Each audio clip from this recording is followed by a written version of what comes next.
Well, if you're a fan of the story of Dr. Jekyll and Mr. Hyde, then you really enjoyed the Cardinals and the Reds series over this weekend. What's up? My name is Jeff Carr. His name is Jd Hafron. We are the hosts of the Locked On Reds podcast and the Locked On Cardinals podcast, coming to you to recap this very strange split of a series, four games in which two games, and they couldn't be more different. And we're going to break down exactly what we buy in these four games. We're going to look at what's on tap for our two clubs. Like, is this what we've got to work with for the rest of the season? And later on, we'll talk about some trade chips and what the Cardinals might be looking for, what the Reds might be looking for as we head into the thick of trade season. But I appreciate you all joining us here. Locked On Reds and Locked On Cardinals is, of course, part of the Locked On Podcast Network. We are your team every single day.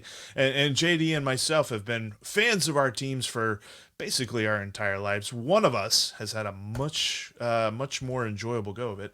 But you know, as we kind of stick with our clubs, like the way that this year has played out to this point, this series is just kind of more of the same. And I definitely want to get into that on today's crossover episode of Locked On Reds and Locked On Cardinals that is brought to you by Tax Network USA.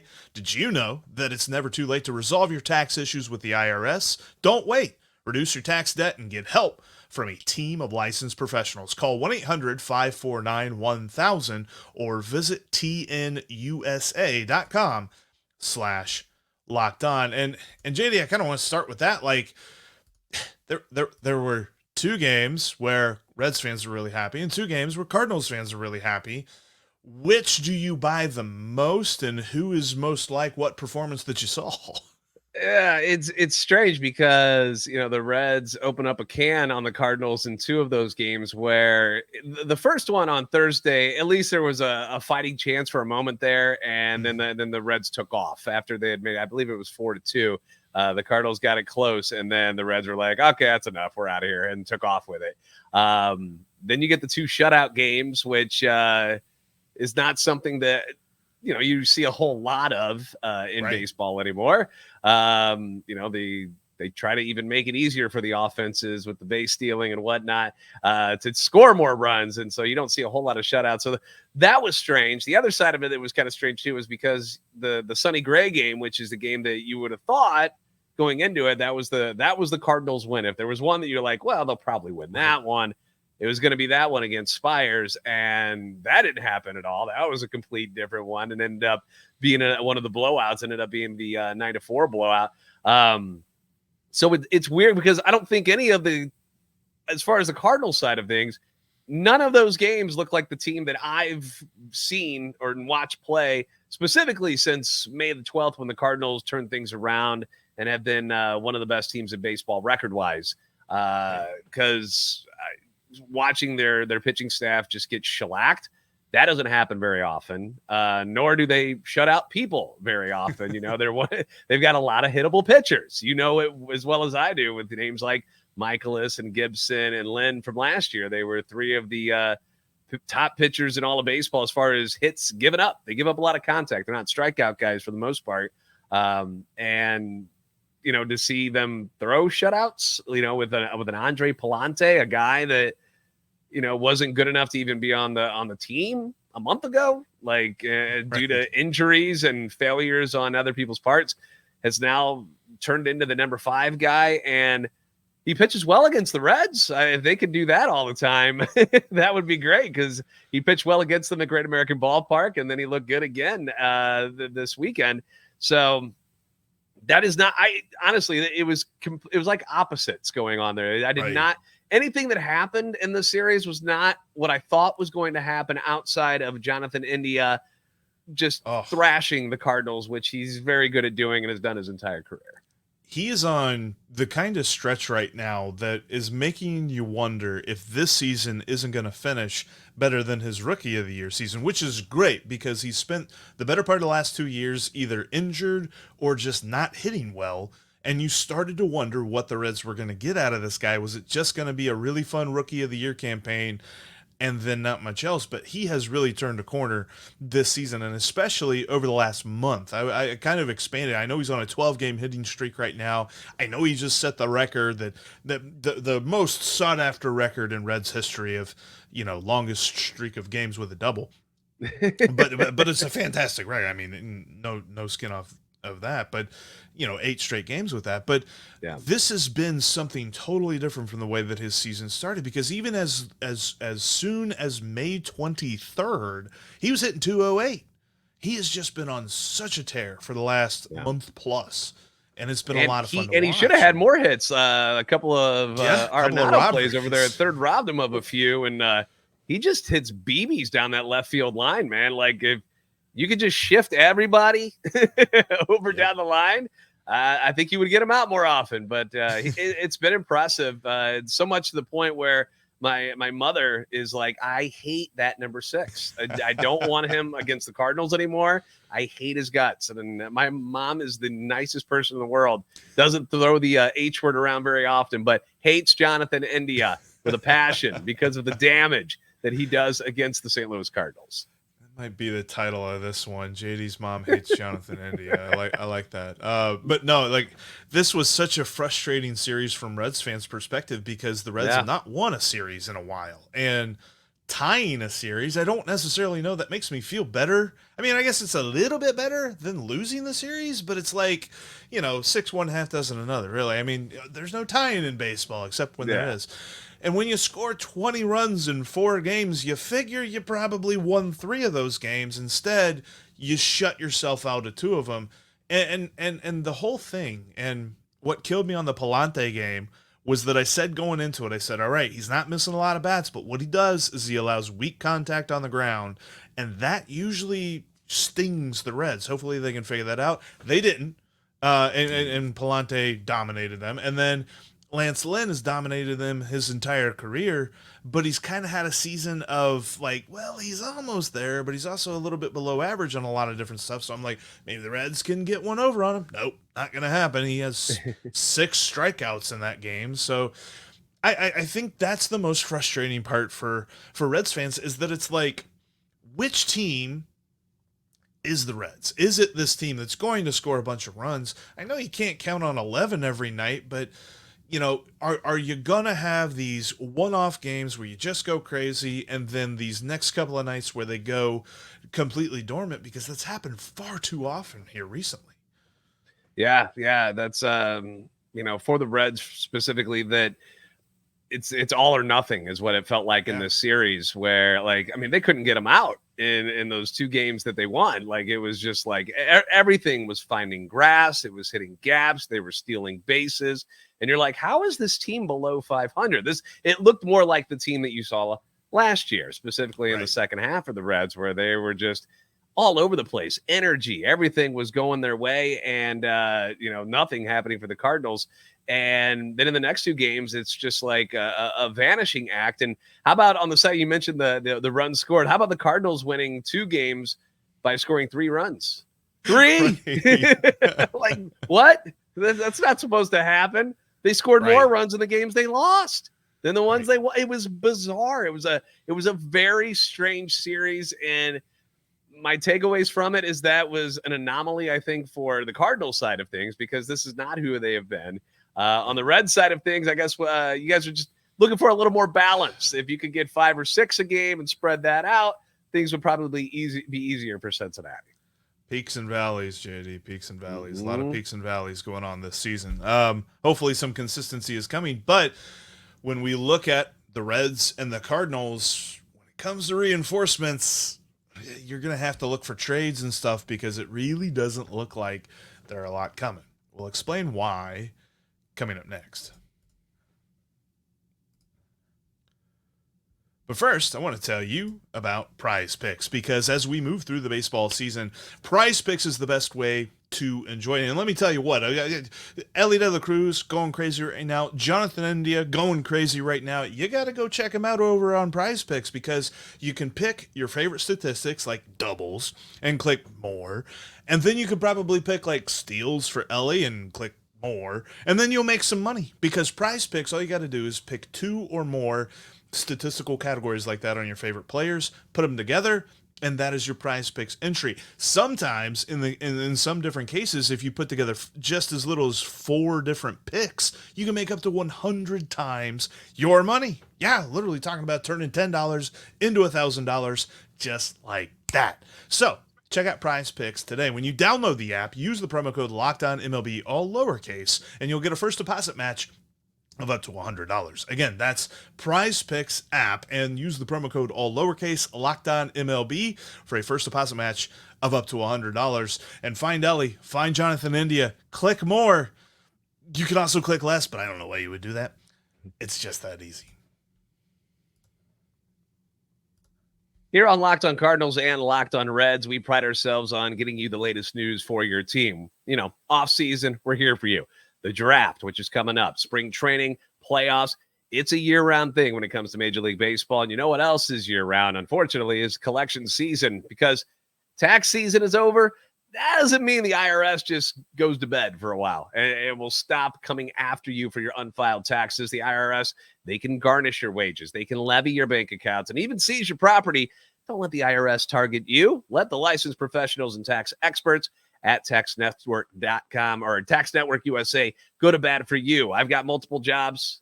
Jeff, I know, is also multiple job guy, which means we've got, different tax forms. We've got tax brackets that we're jumping in and out of, different amounts going to federals, going to state. It can be a bit confusing. If you've got something like that, Tax Network USA, they can help you with this. With over 14 years of experience and an A+ rating by the Better Business Bureau, Tax Network USA has saved their clients over $1 billion, with a B, $billion in tax debt.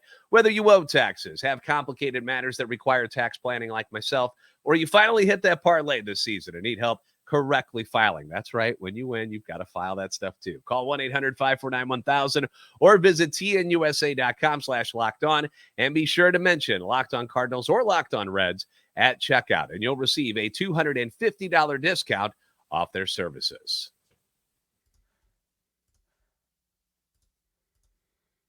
You have got to check out Locked On Sports today. It's a 24/7 streaming channel that's on YouTube or on the free Amazon Fire TV channels app that brings you the biggest sports stories every single day, local analysis like JD and myself, as well as national shows that cover every single league. Locked On Sports Today 24/7 can be found on YouTube or the free Amazon Fire TV channels app, part of the Locked On Podcast Network. Your team every single day. And shout out, by the way, to our everydayers making us your first listen every single day here on this crossover edition of Locked On Reds and Locked On Cardinals, as we break down a very strange series split and kind of looking at the performances and things like that that really perplexed us. The games that the Cardinals won were very different from the games that the Reds won.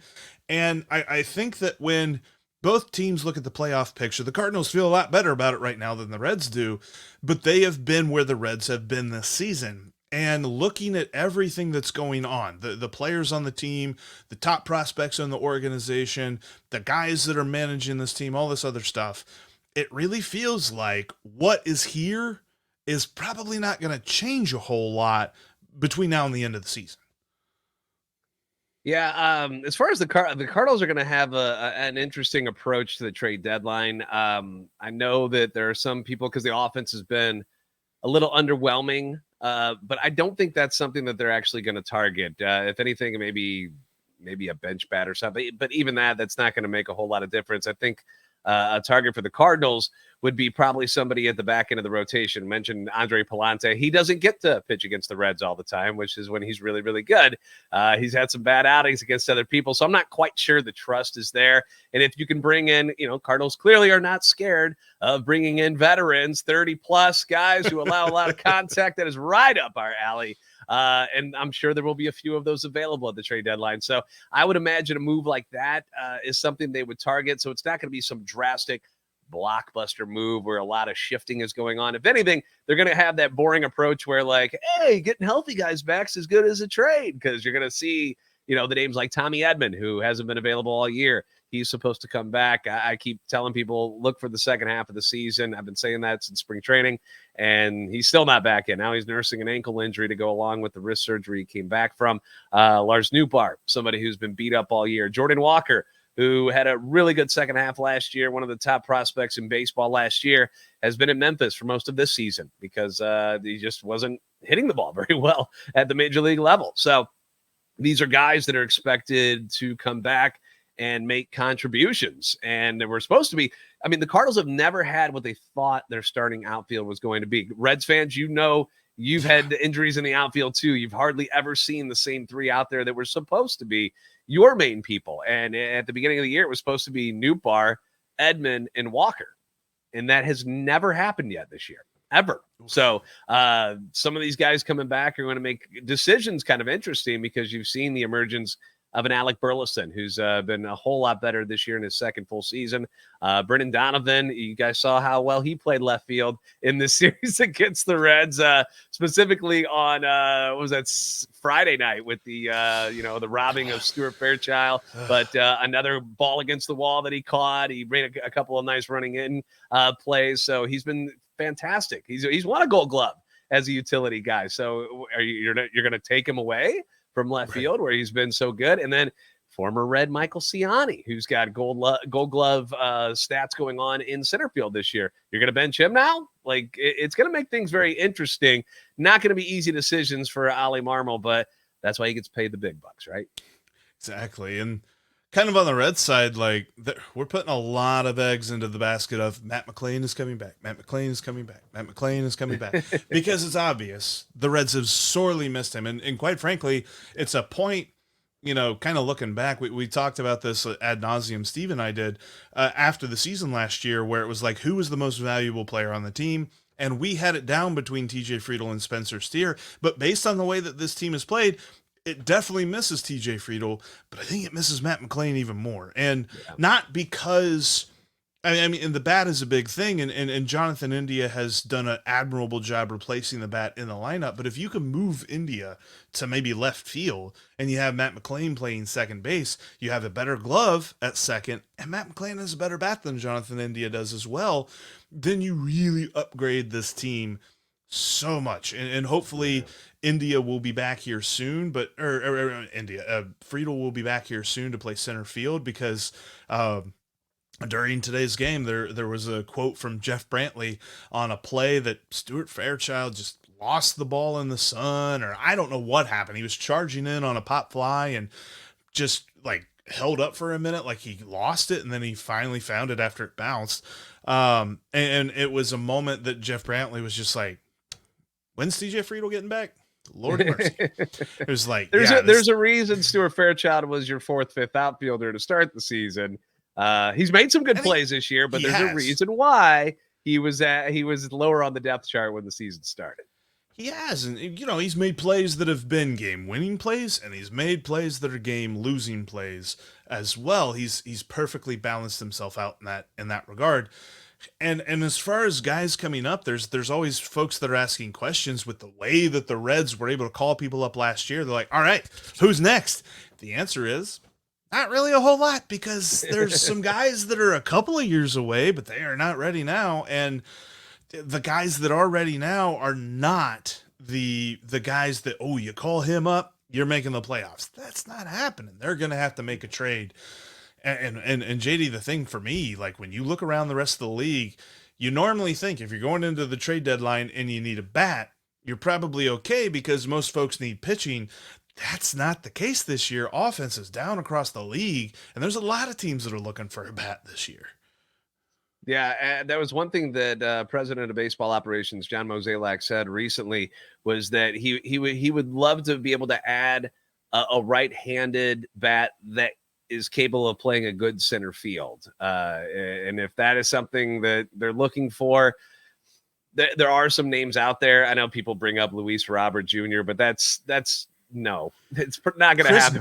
They're never going to give up your house, your car, your dog, and your family. Exactly. For a guy who's hitting 190 and you don't know if he's going to make it through 30 games. That's a big no for me. There's been mention of like maybe Harrison Bader, who is playing with the Mets, former Cardinal, but the Mets aren't out of it now. That's another problem with talking about trades, and I know it's fun to talk about right now, but we don't know, other than 4 or 5 teams right now that are out of it, who's going to be in and who's going to be out, who's going to pull the cord on the season first and start trading people away. Are the Reds in a spot where they might do that? Would you flip Frankie Montas? Like, how far back do you have to be before you say, all right, it's not going to happen this year, and they start moving people? Because the Cardinals 3 weeks ago were in that, like you mentioned, we're in the spot where the Reds are, lower in the last place in the division.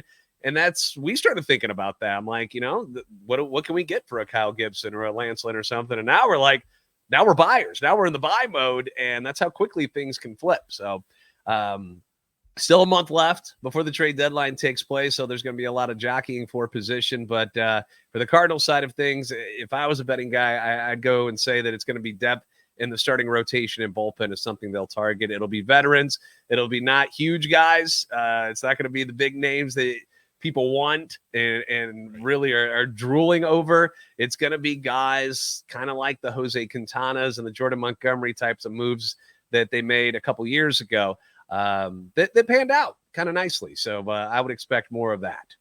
I was going to say, thinking like way back, I'm thinking of like the Jeff Supans that got traded at the deadline, felt like a bunch. So yeah, it's going to be interesting. I think that there are some interesting trades to be had from the Reds' perspective and from the Cardinals' perspective, and what the Reds have to give up in both situations is intriguing to me, and I think the Cardinals have a couple of intriguing options as well. We're going to talk about that coming up next.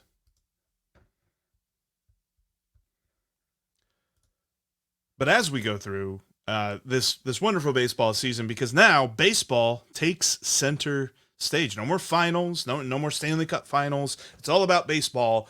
And FanDuel has so many different promos and different boosts and things like that you can take advantage of when you go to FanDuel. I mean, I love the same game parlay boost. I think I saw yesterday there was a 50% same game parlay boost. And I love that for the Elly parlay. I always tell folks to take the Elly parlay, but I want to focus on something else, JD, because the odds on the NL Central have updated as the season has gone along, and quite frankly, the Brewers are way ahead in the odds at minus 420. Don't tell Chuck. Yeah, he's gonna love that one. Our buddy Chuck over at Locked On Brewers. Cardinals are second now. They were the favorites preseason. They are second, 6-1 odds. JD. It's going to be tough, man. Those Brewers, again, don't tell Chuck, but those Brewers, I don't know what's going on in Milwaukee, but they lose your 3 best pitchers, lose your closer, lose your manager. Don't miss a beat. It's bizarre. I don't know how they're doing it. It's crazy to watch. Something is in the cheese curds up there, I tell you that. And then you got the Reds at 18-1. Steve and I have said it. I think that the Reds are out of the division unless they go on some sort of just ridiculous run. But you can check that all out over at FanDuel. Go to FanDuel.com/lockedon and be locked on the baseball season all season long with the number 1 sportsbook in America, and that is FanDuel.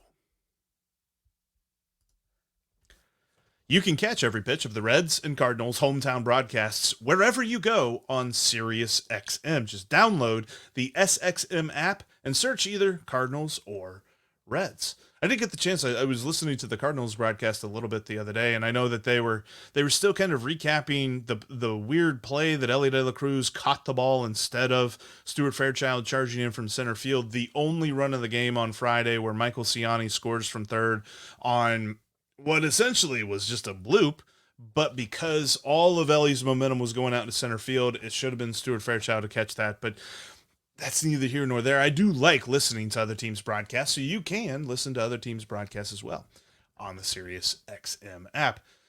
But JD, as we move into trade season, I mean, everybody always wonders, are you buyers or you sellers? If you're a buyer, who you selling? Or if you're a buyer, who are you trading away to get the guy that you need? I think it's interesting. You bring up the idea, and I kind of wanted to broach this for a moment before we really jump into what the Cardinals have to offer. Should the Reds decide to sell, I don't think, and there's going to be people that take this off the deep end immediately, but I don't necessarily think it would be as bad as I would have thought it would have been a couple of weeks ago, because now we're looking at a market, like you said, that's just going to be so muddled with so many teams. I mean, the National League is mediocre. Let's just put it that way. I mean, it's the Dodgers and it's the Phillies. And I think that the Brewers are maybe a step below those guys. And then it's everybody else, because the Braves don't have their MVP. They don't have their Cy Young candidate. Like, they're not as good as they should be. And then you have a bunch of like 9 teams vying for 2 wild card spots. Yep. It might be smart to zag while everybody else zigs and maybe sell a couple of guys off, get some pieces for, the future, and reposition yourself nicely for next year when, fingers crossed, everybody's healthy again, because this Reds season has just been one of injuries and injuries and injuries. Yeah, and there's for both of our teams, is like one player or 2 players, are we 2 players away from being World Series contenders to be able to play with the big boys, like the guys you mentioned, like the Phillies and like the Dodgers, and of course all the huge teams over in the American League? Let's be honest with ourselves. Let's see the Yankees starting on Tuesday. So yeah, you guys got them coming up. Let's be honest, probably not. Like, nobody's going to consider either of our teams a World Series contender, even if we make the wild card and we do make a trade. Like, what would a Luis Robert and a Garrett Crochet, are they good enough to make our teams that much better that we're going to be in World Series contention? Probably not. I mean, we've seen wild card teams like Arizona, like Philadelphia take off and do well in the playoffs, but if we're being honest, probably not. So that's why I feel like the Cardinals trade for something smaller just to kind of get them through and see if it's helping. I've known the Reds to make some pretty good moves. How about that Tyler Mahle to Minnesota deal that you guys are able to, like, if you could find somebody in the American League or National League to take the Frankie Montas price tag for the rest of the year, and then you can get 2 prospects like you ended up getting with CES and Spencer Steer, like, that was such a massive trade. And Mahle, I don't even know how many games he pitched for the Twins, to be honest with you. It wasn't many. I think it was less than 10. Yeah, I think it was. And that's the kind of like highway robbery thing you're looking for if you're going to go the way you're talking about, where everybody else is trying to buy in, and you go, well, we got this guy over here, and there's not a lot of people selling. What do you offer? And that's one way I think that the Reds could get away with something like that. I don't know how many guys on your roster are veteran guys, because you're not going to trade any of your young guys that are under control and aren't expensive. But would you trade a Jonathan India at this point, with him being as hot as he is? If somebody comes to you with a massive deal, is that something the Reds think about, even though he's kind of like the captain of the team? I think they're probably going to stand pat with him, but like the Candelarios, if somebody's looking for relief help, the Reds have some expiring contracts in the bullpen that they can move and things like that. And make no mistake about it, I do not prefer this. This is just something I think that I would accept if it happens. Yeah, and it's something that if the Reds did this, it wouldn't kill me, and I could see the logic behind it. But I also think about this, because you're right. World Series contenders after 1 or 2 trades, probably not. But I think for the Reds, if they made a move and they make the playoffs and they win a wild card series and they get to the next series and they make some noise, they don't go out and they lose by getting shut out in 22 innings like they did against the Braves in the COVID year. They make some good headway, winning a wild card series and then a competitive divisional series. I think it's worth it to buy those 1 or 2 players that you could go out and get. I don't necessarily know what it would cost to buy that, but I think that the Reds have a couple of prospects that I would be willing to part with if it meant. All right, you got to name names, Jeff. Who are they? It's got to be Cam Collier. I don't mind parting ways with Cam Collier. He's an uber talented kid that's 19 years old and still has a lot of development left, but there would be an easy way of selling him. There's Sal Stewart, who is in Dayton and is a pretty decent hitter. You're a little bit concerned about what defensive position he's going to play, but he has uber potential at the bat, and so you'd find somewhere for him to play there. I think that if Nick Krall is presented with an opportunity to go get an outfielder and maybe a relief pitcher, and you don't have to trade the package that the White Sox wanted for Dylan Cease during the offseason, then I think you need to pull that trigger. Yeah, I mean, I could see it. I mean, that's why it's going to be a tough spot to be in because it feels like the Reds are setting themselves up for where it feels like the Cardinals are going to be in buy mode no matter what. It feels like they're kind of past the point where, I mean, they'd really have to fall off to fall out of this thing so much. But the Reds are kind of at that point where they're going to decide, do we pull the cord? I don't know. What's our fan base going to think of us if we decide to do that and we're still just 3 games out or something like that? It's a tough spot to be in, but if somebody comes at you with a crazy deal, if I'm your guys' GM, Nick Cross, I'm thinking about it. I'm sorry. And because you're still kind of thinking about the future with this team. The season did not pan out the way I thought the Red season would pan out, like considering all the young talent that you guys brought up last year, which is part of the reason why there's not so much in your organization anymore down there, because they're all up in the major leagues. You guys brought up like 6 superstars last year. It was incredible. And they all won together, and it was something special to watch from afar. In my last place Cardinal, it was really fun to watch. Yeah. But yeah, it's going to be a tough choice for you guys. The next 2 weeks are going to be really big for the Reds. Like deciding on how obviously the Yankee series is not going to be an easy one, but I think your schedule lightens up a little bit after that. And if you guys can do some damage there, then maybe you are pushed into the buy mode situation. And there's definitely a lot to unpack there. And I'm going to be unpacking that on Locked On Reds as we move forward. Who the Cardinals have coming up next?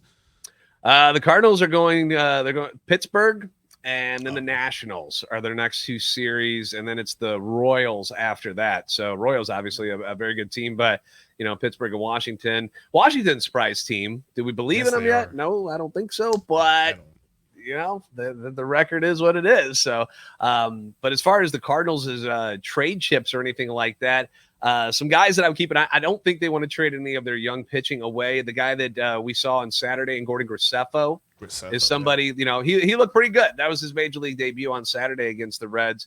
Was one of the top arms in the organization 2 years ago, and then last year kind of regressed a little bit. But that might have been a nice little hey, look at this guy. He's somebody that maybe a team would be interested in. Funky windup, kind of like a old school step back and then high kick and throw. Like that was interesting. Yeah, it's unique looking, and he hides the ball pretty well. So and then it just kind of explodes on you.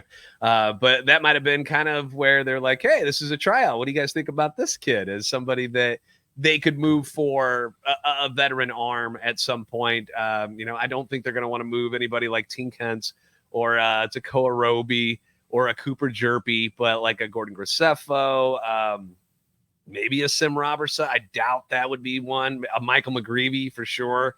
Former first-round pick is somebody I'm sure they're more than happy to move. They drafted a kid, Chase Davis, last year out of college.